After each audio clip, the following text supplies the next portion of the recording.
Il y a des moments dans la vie d'un élu où tout semble devenir étrange. Les mots se bloquent, les émotions se retirent, les envies disparaissent, et ton entourage commence à dire que tu as changé. Tu sens au fond de toi que quelque chose bouge, quelque chose respire, quelque chose se prépare, mais tu ne sais pas encore quoi. C'est comme si le ciel s'était incliné doucement vers toi, sans bruit, sans éclair, sans tonnerre. Un mouvement invisible, mais puissant. Dans cette saison, Dieu ne te demande pas de parler. Il ne te demande pas d'expliquer. Il ne veut pas que tu te justifies, que tu cries, ou que tu cherches à prouver qui tu es. Non. Quand Dieu se lève pour agir, la première chose qu'il demande à son élu, c'est le silence. Un silence qui n'est pas vide. Un silence qui ne signifie pas faiblesse. Un silence qui devient une couverture divine. Un manteau spirituel qui te protège de ce que les autres ne peuvent pas voir. Tu n'es pas dans une période d'abandon. Tu es dans une période de dissimulation. Les gens pensent peut-être que tu t'es égaré, mais tu t'es seulement retiré. Ils croient que tu n'as plus d'énergie, mais tu es en train d'être rechargé. Ils estiment que tu ne fais plus rien, mais tu es en train d'être repositionné. Dieu te coupe du bruit, parce qu'il est en train de toucher des zones de ta vie que personne n'a le droit de voir. Chaque fois qu'un élu entre dans ce silence imposé, c'est le signe que le mouvement divin a déjà commencé. Pas demain, pas bientôt, maintenant. Et c'est là que beaucoup se trompent. Ils pensent que ton silence est une faiblesse, mais c'est exactement le contraire.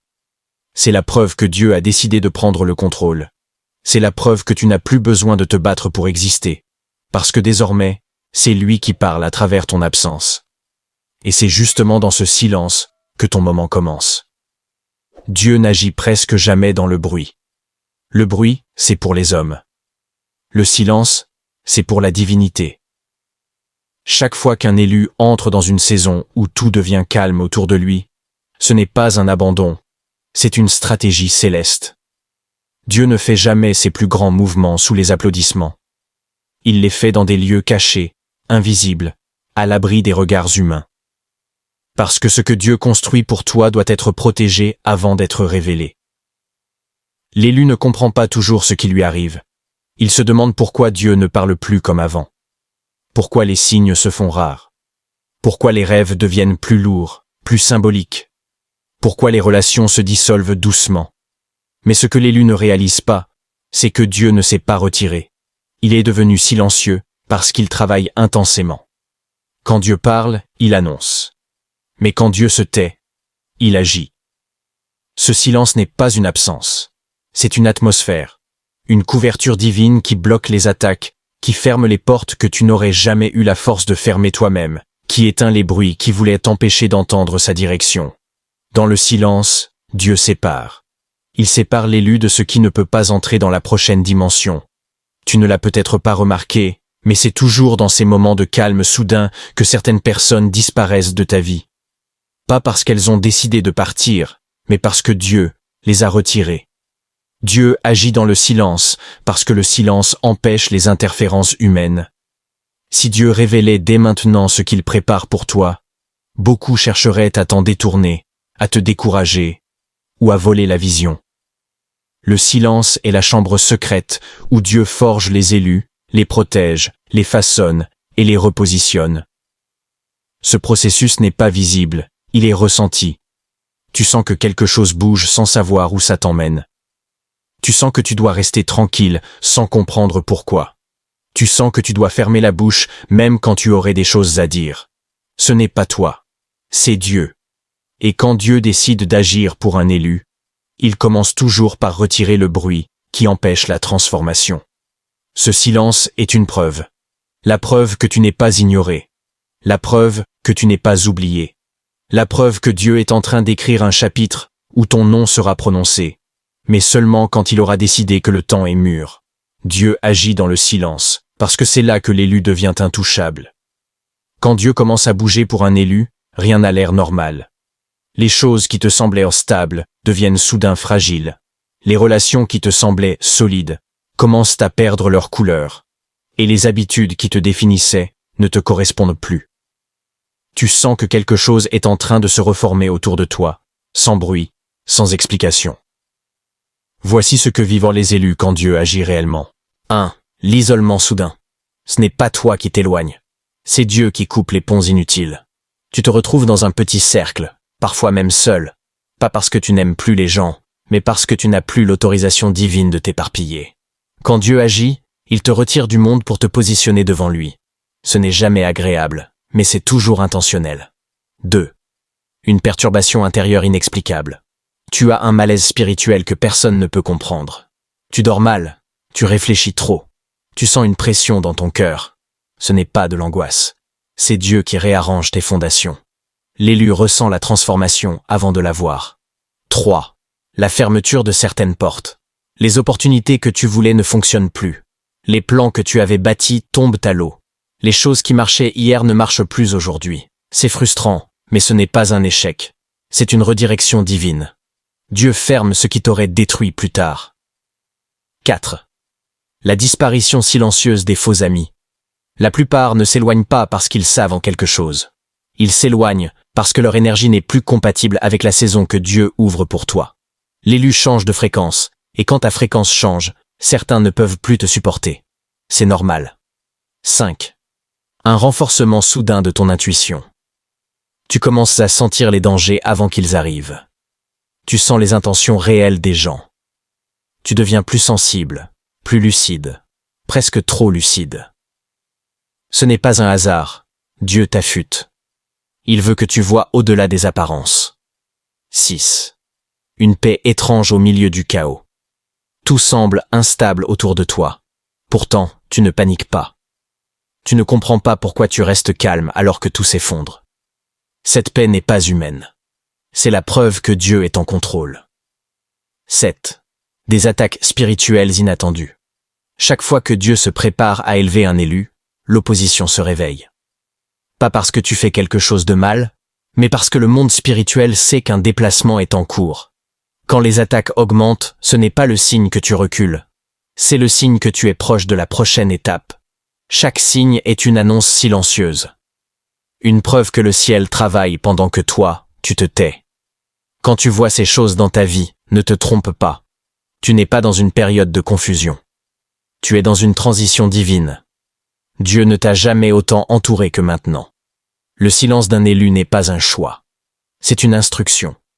Quand Dieu agit, il ne te demande pas de commenter, de te défendre ou de prouver ton innocence. Il te demande de te taire. Parce que le silence est une clé spirituelle que les gens sous-estiment. Le silence protège, le silence cache, le silence confond les ennemis, et surtout, le silence laisse Dieu parler à ta place. L'élu doit rester silencieux parce que chaque mot devient une ouverture. Tout ce que tu expliques, justifies ou annonces peut être utilisé contre toi. Quand Dieu est en train de te repositionner, il ne veut pas que tu laisses l'ennemi entrer dans ton processus. Beaucoup d'élus ratent leur saison parce qu'ils ont trop parlé. Ils ont partagé leurs projets trop tôt, leur vision trop vite, leurs révélations trop librement. Le silence te discipline et te protège à la fois. Le silence est aussi un test. Dieu veut voir si tu peux rester calme pendant qu'il s'occupe de tes adversaires. Il veut voir si tu peux te retenir pendant qu'il ferme la bouche de ceux qui t'ont critiqué. Si tu peux te taire pendant qu'il prépare une table. Parce qu'un élu qui parle trop devient vulnérable. Un élu qui sait se taire devient dangereux spirituellement. Le silence est stratégique. Plus tu parles, plus tu donnes des informations. Plus tu te tais, plus tu deviens imprévisible. Ceux qui te surveillent ne savent plus ce que tu prépares. Ceux qui espéraient ta chute ne comprennent plus ce que tu fais. Ceux qui attendaient ta réaction ne la voient pas venir. Le silence te transforme en mystère, et un élu mystérieux est un élu protégé. Le silence permet aussi à Dieu de corriger ton cœur sans interférence humaine. Lorsque tu te tais, tu entends mieux. Lorsque tu te tais, tu sens mieux. Lorsque tu te tais, tu discernes les intentions cachées. Le bruit t'empêche de comprendre la direction divine, mais le silence ouvre un canal direct entre toi et Dieu. C'est dans le silence que tu réalises ce qui compte vraiment, ce qui doit rester, ce qui doit partir, et ce que Dieu est en train de te montrer. Un élu silencieux n'est pas faible, il est concentré, il n'est pas éteint. Il est en mouvement intérieur, il n'est pas perdu, il est guidé. Le silence te permet de respirer spirituellement, de reprendre tes forces de laisser Dieu reconstruire ce que les hommes ont brisé.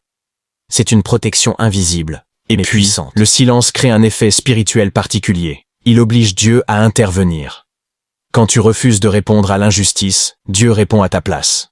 Quand tu refuses de te battre contre les attaques, Dieu se lève comme ton défenseur.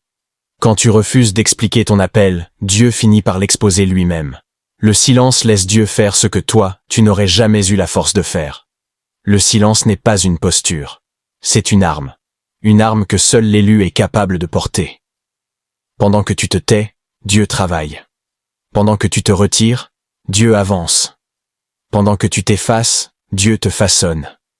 Rien n'est immobile. Rien n'est perdu. Rien n'est arrêté. Tout est en mouvement. Mais ce mouvement est caché, discret, soigneusement protégé. Dieu n'aime pas dévoiler ce qu'il construit pour un élu avant que l'œuvre soit prête. C'est pourquoi ton silence n'est pas une pause. C'est un chantier spirituel. D'abord, Dieu prépare ta restauration.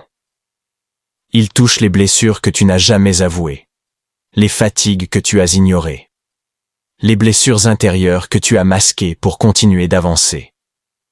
Il guérit ce que tu ne voulais pas regarder. Il libère ce que tu pensais devoir supporter toute ta vie. L'élu ne comprend pas toujours pourquoi il se sent émotionnellement vidé dans cette saison. C'est parce que Dieu vide le cœur pour le remplir autrement. Ensuite, Dieu prépare ton élévation. Pas une élévation visible au début, mais une élévation intérieure. Il augmente ta capacité, ton endurance, ta maturité, ta vision. Il te donne un niveau de sagesse qui n'est pas normal pour quelqu'un de ton âge, de ton expérience ou de ton passé. Avant d'élever quelqu'un publiquement, Dieu l'équipe secrètement. Il ne veut pas te donner un niveau que ton caractère ne peut pas supporter. Alors, il t'entraîne en silence. Dieu prépare aussi ton repositionnement. Certaines portes se ferment pour que d'autres, plus grandes, puissent s'ouvrir. Certaines personnes s'en vont pour que tu sois placé dans un environnement qui correspond à ta destinée. Dieu change des trajectoires, des chemins, des routines, parfois même ton identité intérieure. Ce repositionnement semble étrange au début, mais il est toujours précis. Dieu ne déplace jamais un élu au hasard. Pendant ton silence, Dieu prépare également le renversement de tes ennemis. Tu crois que ton absence les rend plus forts, mais en réalité, c'est ton silence qui les désarme. Ils ne savent plus ce que tu penses. Ils ne savent plus comment te toucher. Ils ne savent plus comment t'empêcher d'avancer. Dieu utilise ton calme pour semer la confusion dans leurs plans. Il prend leur assurance et la transforme en doute. Il prend leur confiance et la transforme en inquiétude. Il te rend intouchable sans que tu aies levé le petit doigt. Et enfin, Dieu prépare l'accélération. Cette saison de silence paraît lente, mais elle précède toujours une vitesse que tu ne pourras pas expliquer. Quand Dieu décide d'accélérer un élu, tout s'aligne en quelques jours. Les opportunités arrivent, les bonnes personnes apparaissent, les ressources se débloquent, les blocages tombent. Ce qui a pris des années d'attente devient soudain évident, comme si tout avait été préparé depuis longtemps. Et c'est exactement le cas. Pendant que tu te tais, Dieu écrit. Pendant que tu te calmes, Dieu construit. Pendant que tu disparais, Dieu te prépare à réapparaître autrement.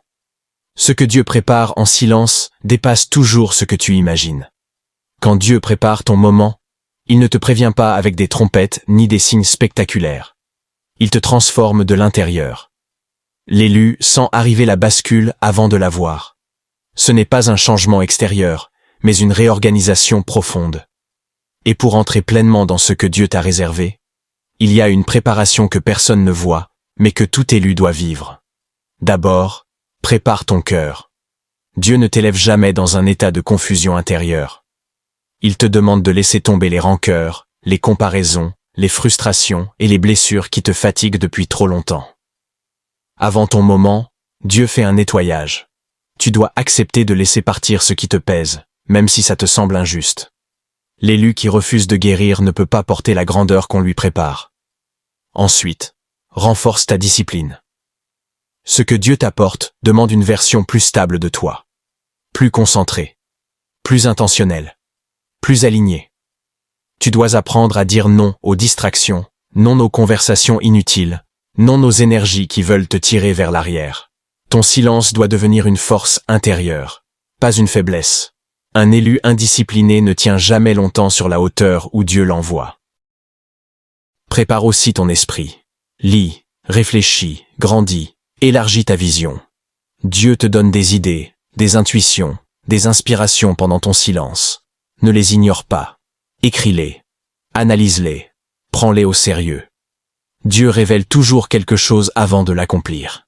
Ton esprit doit être prêt à recevoir ce qu'il s'apprête à te confier. Puis, accepta l'isolement. La prochaine dimension ne s'atteint jamais entourée des mauvaises personnes. Tu vas perdre des contacts, mais tu vas gagner de la clarté. Tu vas perdre du bruit, mais tu vas gagner de la vision. Tu vas perdre des opinions, mais tu vas gagner de la profondeur.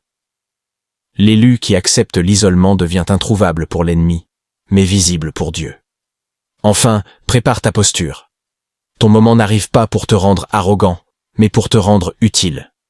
Dieu élève uniquement ceux qui savent rester humbles dans le silence. Ton attitude déterminera la stabilité de ta prochaine saison. Garde les pieds au sol et les yeux fixés sur ce qui compte. Tu n'es pas élevé pour impressionner. Tu es élevé pour accomplir. Ton moment approche, et cette préparation intérieure est le signe le plus clair. Dieu ne te demande pas de faire du bruit. Il te demande d'être prêt. Parce que lorsque tout se déclenchera, ce sera soudain, rapide, précis. Et tu devras être debout, aligné et disponible. Quand Dieu agit, le temps humain s'arrête. Les regards des autres ne comptent plus. Les jugements disparaissent, et les attentes du monde s'effacent. Ce que tu vois autour de toi ne reflète pas ce qui se passe dans le ciel. L'élu ne comprend pas toujours la vitesse de ce qui se prépare, mais il sent la puissance qui monte, invisible, mais irrésistible. Reste en silence. Ne parle pas de tes plans. Ne défends pas ton passé. Ne crie pas pour que le monde te voie. Tout ce que Dieu prépare pour toi n'a pas besoin de validation humaine. Il suffit que toi, tu restes fidèle. Que tu continues à avancer, même dans le calme, même dans l'attente, même quand personne ne comprend. Ton silence est ton allié. Ton silence est ton bouclier. Ton silence est ce qui permet à Dieu de transformer chaque attente, chaque perte, chaque douleur en tremplin vers ta destinée. L'élu qui parle trop précipite les choses. L'élu qui se tait laisse le ciel accomplir l'inimaginable. Et bientôt, tout ce que tu as attendu, tout ce que tu as espéré, tout ce que tu as préparé dans l'ombre, éclatera. Pas parce que tu l'as désiré, mais parce que Dieu l'a décidé. Et dans ce moment, le monde comprendra ce que tu savais déjà dans ton silence, que le temps de Dieu est parfait, que son plan est irréprochable, et que ton moment, celui que tu attendais en silence, est enfin arrivé. Reste silencieux, car ton silence est le signal que Dieu est à l'œuvre. Et quand il agit, rien ni personne ne peut arrêter ce qui est déjà écrit.